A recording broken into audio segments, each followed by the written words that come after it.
And we are live. Testing the mic. That's great. Camera is operational. Okay, guys.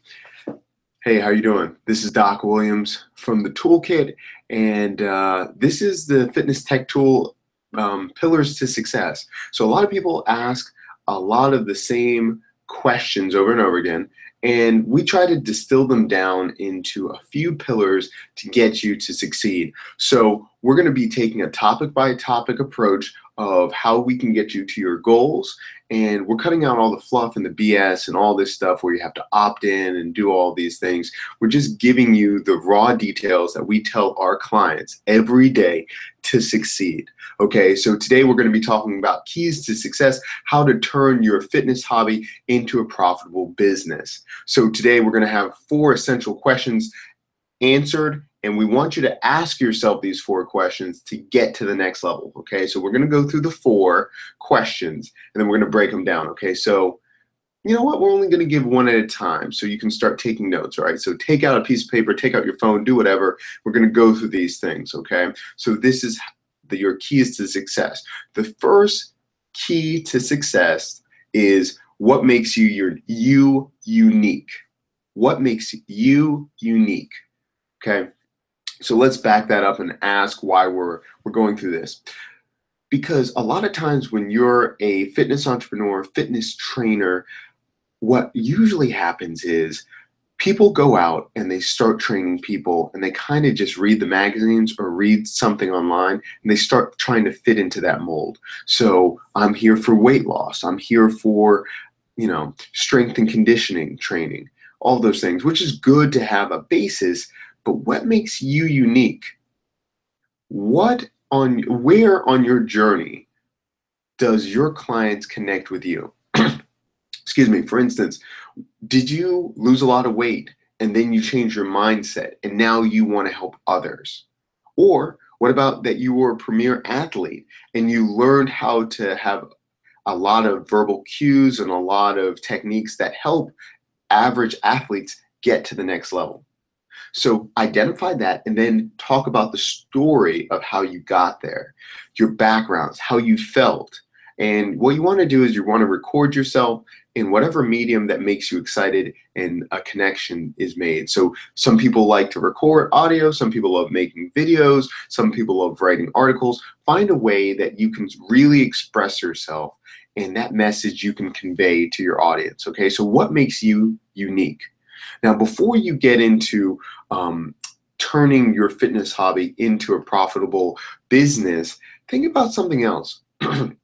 Whatever you're doing right now, if it's, say, for instance, someone asks you for a diet plan, if someone asks you for a fitness regimen or programming, a hard truth that you have to think about yourself before going forward, would anyone care if my business, my fitness business, didn't exist?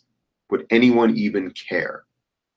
If you cannot say, yes, people would care, and this is why, you need to go back to the drawing board. You can't even respond, maybe. Because if you don't have a compelling voice, if you don't have a compelling service or product, you can't position it in this marketplace. There's too many things going on. You're going to be left behind. And also, if you don't have that conviction, if you can't back it up, why would anyone else care? Can you actually convey that and allow people to identify with it? If you don't think it's the best on the market, you need to go back and re-identify or re-examine why you're not the best. If you didn't have your business, people would care. Okay, so you have to figure that out.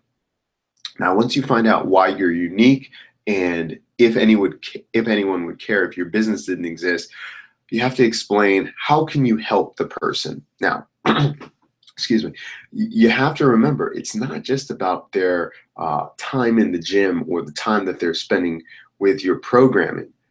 How can you help them and how can it impact their life? So we want to think about it almost as a ripple effect, that it just goes out from when they're talking to you or being impacted by your brand.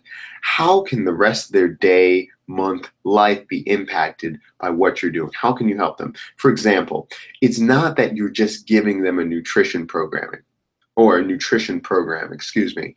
You're allowing them to feel better, which allows them to be able to spend more time with their kids, feel more energy, go on vacations, enjoy life, and now their spouse sees, a new energy in them. See, so you're starting with just a simple nutrition plan, but it ripples out.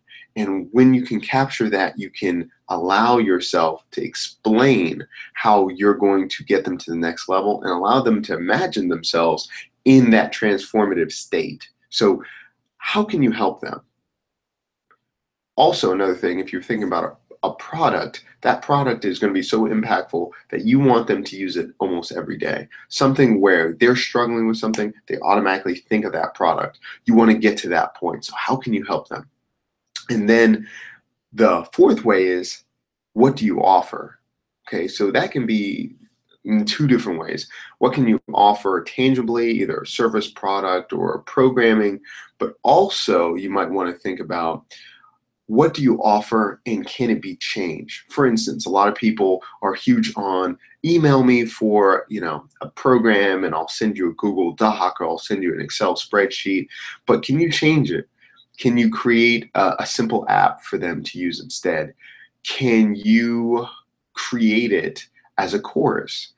What do you offer and how can you position it? Can you make it an ebook?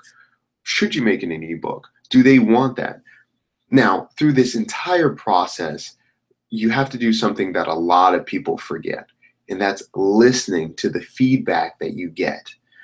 A lot of times we think we know the answer. We think we know what our target demographic wants, our audience wants, our fans. But unless you ask and really listen and then change it, you're going to be dead in the water for a lot of the time. Because if you put out products and you put out all these services, you might take time to slave away to get all this stuff done. But if you don't take the time to listen, you can release the product and people might not want it. And you spent all that time, all that energy, all that mental capital creating something people don't want. So that's why it's so important to ask yourself these questions and then execute on the details. So let's back up. We're going to go one at a time and add some details and finish this things up. So the keys to success is, the first thing is identify what makes you unique and go deeper. Create that story, what makes you unique. Then also ask yourself, if my business or product didn't exist, would anyone care? Would anyone care? If they don't, or if you don't feel that way, you need to go back to the drawing board and really make a compelling product, service, or something, or business that allows you to feel confident. And when you talk about it to others, you feel that you are the best and you have reasons why, because based on your unique background and your perspective on the world. The next one is, how can you help? Don't just think about the product itself, but think about the ripple effect of what it does to their life, being in contact with your business and brand.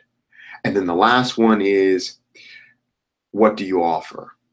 How can you offer it? What positioning can you have it? Now, this is going to take some time, but offer it a couple different ways. And instead of you being stuck in your ways, perhaps change it and see how people react to it. Maybe offer it as a program one time and then say, hey, I'm thinking about doing live calls. I just wanted a series of live calls. I'm going to send you a document and then I do, I call you or I do a Skype call. And we just keep that accountability once a month.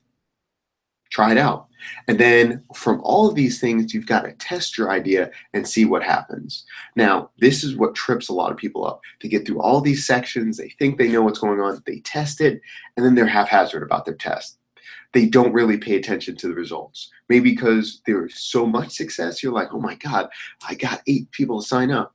And that's enough for you. You put a price to it and you're happy. But were there other 8 people that just didn't understand and they dropped off? And you could have made a difference. So it's really important when you're testing, you're actually paying attention to the metrics. You're actually saying how many people bought, how many people did not. And you're going to survey the people that bought, why did they buy? And then also the people that didn't buy, don't just, they don't care about me or they don't understand it. They don't understand how great I am. Think about what you did right and what you did wrong in that situation. Was the wording that you used, they just didn't understand it. And if you changed a couple words, like, oh yeah, I would have bought that. Ask the people that didn't buy, follow up on them.